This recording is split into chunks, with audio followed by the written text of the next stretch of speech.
Hi everyone, I hope you had an awesome day today, a great start to your week, and I am here to read you your bedtime story.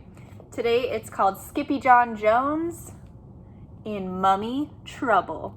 I don't know if you guys have ever read Skippyjon Jones books, but they are pretty fun. So here we go. Get all snuggled up in your bed and we will get started. Skippyjon Jones did his very best thinking outside the box. And this twisted his mama's whiskers tighter than a Texas tornado.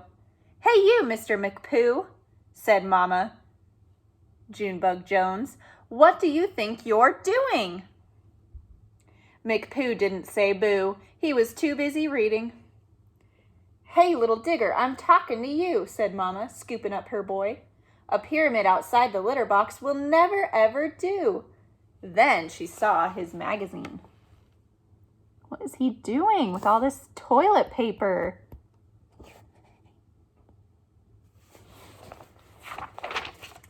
"National Geographic," mused Mama. "And the curse of the cat mummy. Why, this'll give you nightmares, boy, with an upset tummy too, plus a puffy tail. On the grandest scale, this story is taboo." But Skippyjon Jones was in no mood to listen to his mama, so he skedaddled into his room. He bounced once, he bounced twice, for a really good bounce on his big boy bed. And the third time he bounced, he said, "Oh, I'm Skippyjon Jones and I do love my mummy, but if I don't bounce, I get knots in my tummy." Then the kitty boy flipped over to the mirror for a look-see. "Holy smokito!" exclaimed Skippyjon Jones. "I know you," he said to the doggy in the mirror. "Your ears are too big for your head. Your head is too big for your body. You are not a Siamese cat." Then, using his very best Spanish accent, he added, "You are still the big Chihuahua dude, the whole enchilada." That is not his reflection, is it? And they just might like enchiladas in Egypt, thought Skippy. So the kitty boy donned his mask and cape and began to sing in a muy soft voice. That means a very soft voice. "My name is Skippito Frisquito, and I'm off to see old Egyptito. My chicos insist, and I dare not resist the chance to go meet a mummito." He's gonna go meet a mummy. We'll see. In the meantime, his little sisters, Jezebel, Jizzyboo, Jillyboo, and Jujubee rolled into his room with a plan all their own. But the kitty boy was already deep inside his closet on his way to ancient Egypt. Let's see what he finds there. And paddling down the river Nile, who should sail right past but a kooky crocodile? Hunkered down on his lumpy bumpy back were all his old amigos, the Chimichangos pack. "¿A dónde vas?" called out Skippito. That means, where are we going? "We are going to the undermundo," answered the Chihuahuas. "Not to the underwear," exclaimed Skippito. "No, no, no," said the Puchitos. "You silly little beast. To the underworld where mamitos rest in peace." "Peas?" exclaimed Skippito. "Who wants to sleep in peas?" "We do," said the doggies. "We hear they are to die for."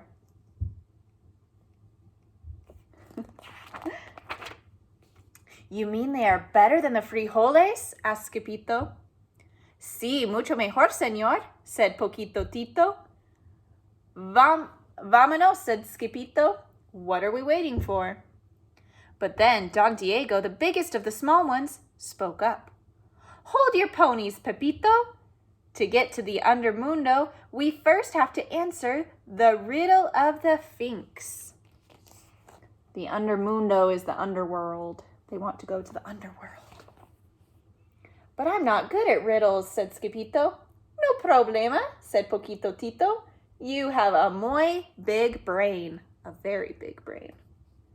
Then they set forth to the Rio Nile to find the Finks. The muchachos began to sing. Skippy, skippu, skipito, we only have one chancerito to pass by the Finks, so don't be a jinx. Just answer the riddle dum dito.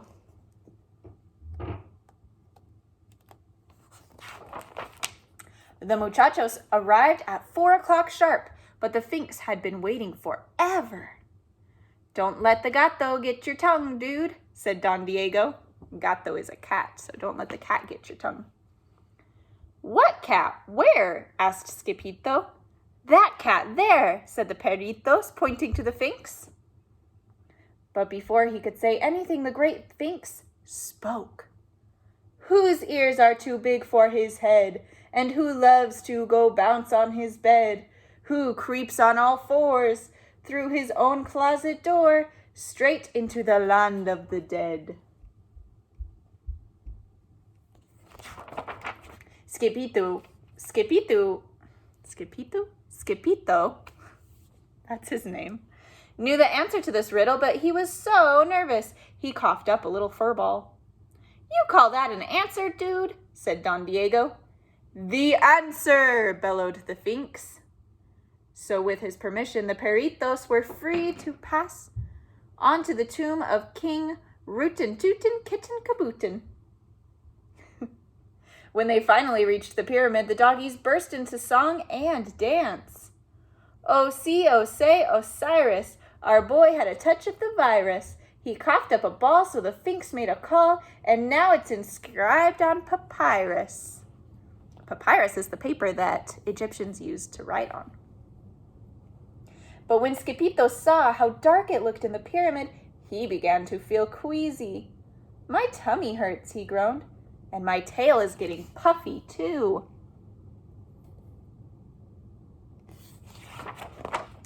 But his chicos would not comfort him. They just wanted their peace. Por favor, are you not El Skippyto Fresquito, the great sword fighter? Asked Poquito Tito. Sí, declared Skippyto. That is me. Then do your duty, dog, commanded Don Diego. So Skippyto drew in a deep breath and dove into the darkness of the musty old tomb, chanting, Peas, por favor, peas, por favor, peas, por favor. He rocketed through the vault like a fur-covered comet, until suddenly, smackito! Skippyto hit a wall and knocked himself out cold. Oh no. Soon after, 3 goddesses emerged from the shadows to prepare the kitty boy for his journey to the Undermundo. They're going to prepare Skippyto to go to the underworld. First we salt and pepper him, said Ba, the first goddess, and sprinkle him with lucky charms, said Da, the second one. Then we wrap him and roll him and bundle him tight, said Bing, the third goddess, and blow him a kiss and say nighty-night. They're making him into a mummy. Then the trio rolled the wrapped cat down the ramp into the king's burial chamber. Across the room stood the 4,000-year-old sarcophagus of King Rootin' Tootin' Kitten Kabootin. And just as they were about to deliver El Skippyto Mamito, he rolled right into the feet of the old, moldy mummy. Bada bing, moaned the king as he stretched out his paws. I need to rest in peace. Peas, screamed El Skippyto Mamito, waking up in a flash. And quicker than you can say mummies, mumps, and measles, he grabbed 2 paws full of peas and hightailed it home. There he is all wrapped up right here too. And there's the king sarcophagus.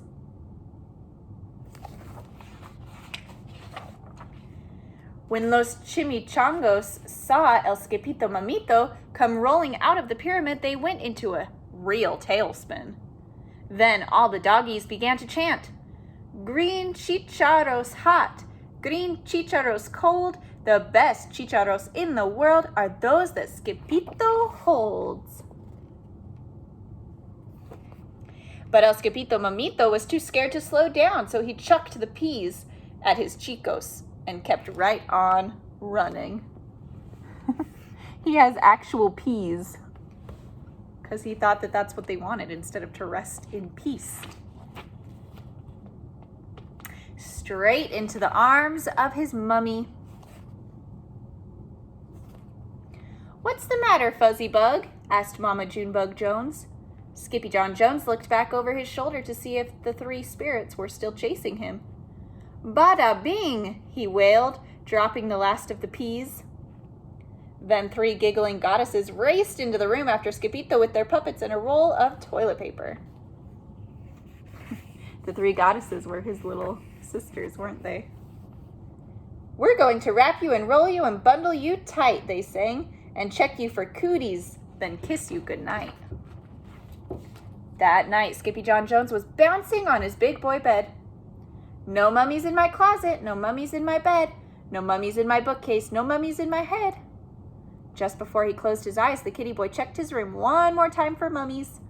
The only one he saw was his own, his mommy. "I love you, Mommy," said Skippyjon Jones.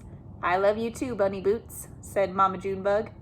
"Now go to sleep, por favor." That was kind of a fun story, huh? Skippyjon Jones. I hope you enjoyed it, and I hope you have a wonderful evening, a wonderful night sleeping, and we're going to come back tomorrow and do this again. So sleep tight. Bye, guys.